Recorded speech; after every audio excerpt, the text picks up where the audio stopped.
I was 8 when my brother Josh died. I remember it vividly even now. Every little detail from when we woke up until his very last breath. He was 2 years older than me, and we would fight non-stop like most siblings do. That day was no different. We got up early before our parents did and raced down the stairs. He won like he always did, and was able to snatch what little was left in the cereal box. I was so mad at him for that. After we had finished breakfast, we ran outside to play.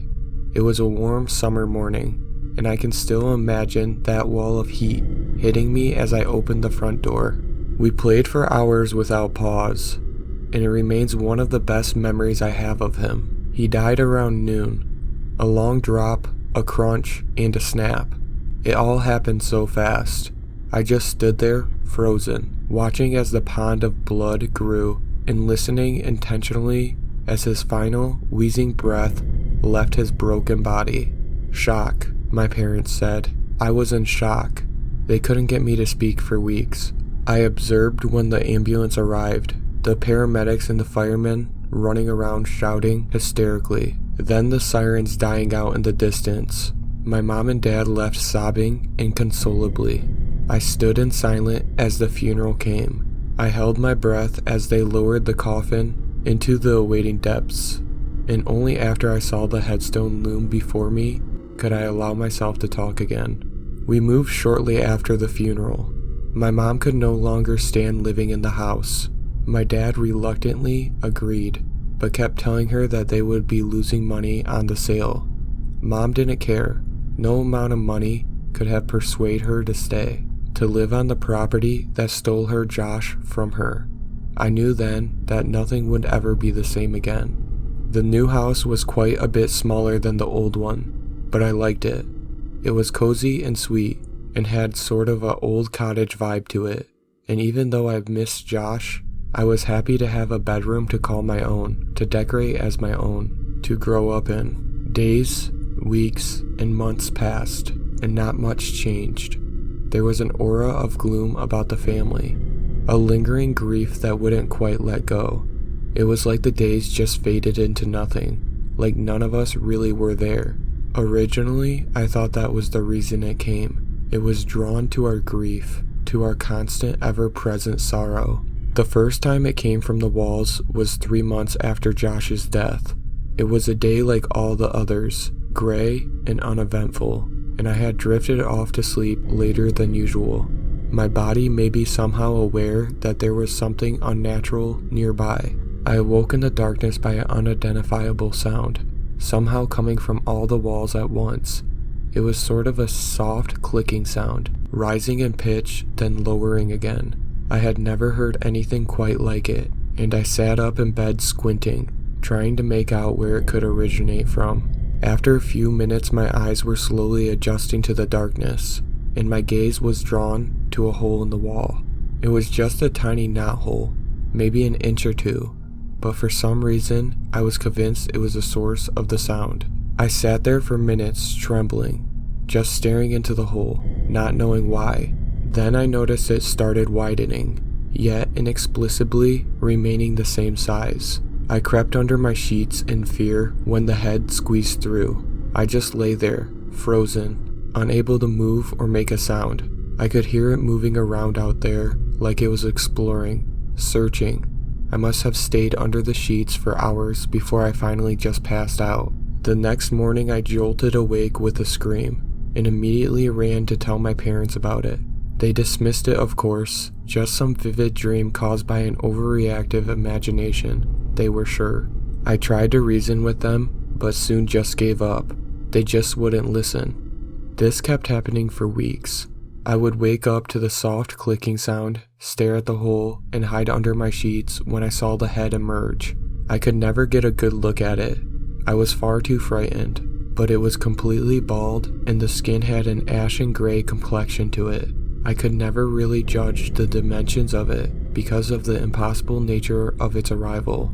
I would plead to my parents to just believe me, or let me sleep with them, or simply just explore the knothole, or tear down the walls, but they would dismiss me every time, usually just telling me I was being childish, that it was all just a nightmare, and that it would eventually stop. One night, I decided I wasn't going to hide anymore. I was going to face the thing that came from the walls, figure out what it wanted. I was terrified, but resolved. I woke up like all the other nights, listening intently to the eerie clicking sounds, staring at the knothole with absolute concentration, swallowing deeply as the hole started to widen, and choking back my fear when the appalling head squeezed through. It landed on the ground with a thump, and I stared in horror as the tiny, undeveloped body writhed on the floor, struggling with the weight of the oversized head. I let out a scream then. I just couldn't hold it anymore. The creature raised its head strenuously, like an alert animal, and stared directly at me. There was holes, nothing but holes. The mouth was a yawning chasm of nothing. The nose and eyes the same, just endless abyssal rifts. I screamed again, this time probably loud enough to wake up the entire neighborhood. My mom says she still has nightmares about that scream, and she'll easily admit it froze her blood to ice. My parents came running into the room in a hysterical frenzy, only to find me alone, curled up on the floor in a fetal position, screaming my lungs out. It took them hours to calm me down, and they said I only spoke nonsensical gibberish. They took me to my aunt's for a few days, but eventually I was forced to sleep in my own room again. The ritual continued. I woke up, stared at the hole until the head emerged, then hid under my sheets for the remainder of my conscious night. I was slowly but surely getting used to it. I'd still tell my parents about it, but they still wouldn't believe me. I know it sounds horrible, but you have to understand, they were still dealing with the death of Josh. They simply had no energy to indulge my self-induced traumas. But at some point, I got too used to it. I simply stopped waking up. The sound no longer bothered me, and I would just sleep through it. Problem solved, right? I certainly thought so.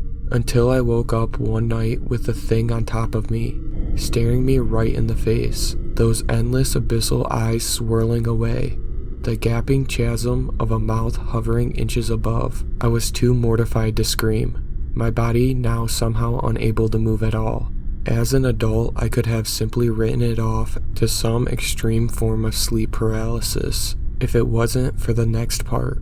Foul-smelling black liquid started pouring from the creature's orifices, completely covering, drowning my face in it.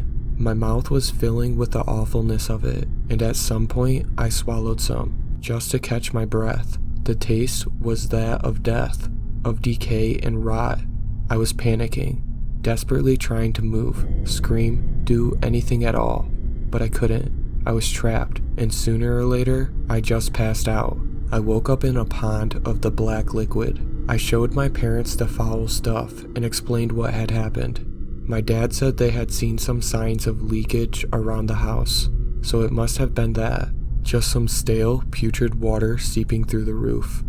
I resigned then, from ever asking them anything again. They simply couldn't be trusted. We moved a couple years later. I would see the creature every night, but made sure to set an alarm so that I never had to wake up to that horrible creature's face ever again. But now I was free, I thought happily. We were getting along better as a family, and we were finally moving away from that cursed place. And for months, I felt wonderful. I had a semblance of life again, of freedom, of joy. But then, one night, I woke up to the soft sound of clicking. I sat up and scanned the walls, and there it was, a tiny knothole and a head squeezing through it. Moving didn't help at all. The creature followed me. Wherever I went, I'd be free for a couple of months tops, then I would wake up to the sound. And that head. Every once in a while, I would sleep through it, and wake up with the ashen gray face inches from my own. The liquid would pour, and I would swallow. Then I'd wake up in a pond, with no one there to believe me. I grew up, depressed, stressed, unhinged, half mad. Somehow I made it through school, college, even got a job. But it would never feel good. I could never feel joy. I could never connect with another human being ever again. The creature wouldn't let me. It slowly drained my life from me. When I was 25, my doctor told me my physiological age was that of a 50-year-old. Start exercising, he said. One day, 3 years ago, I went back to the place it all started.